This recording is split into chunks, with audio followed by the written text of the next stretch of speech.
যে সকল ধারাবাহিক অল্প সময়ের মধ্যে জনপ্রিয় হয়ে উঠেছে, শুধু তোমারই জন্য তাদের মধ্যে অন্যতম।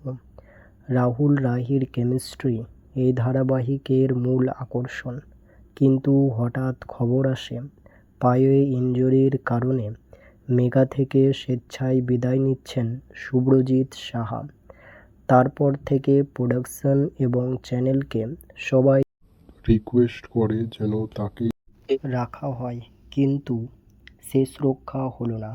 আজ থেকে রাহুল চরিত্রে দেখা যাবে সায়ন বোসকে।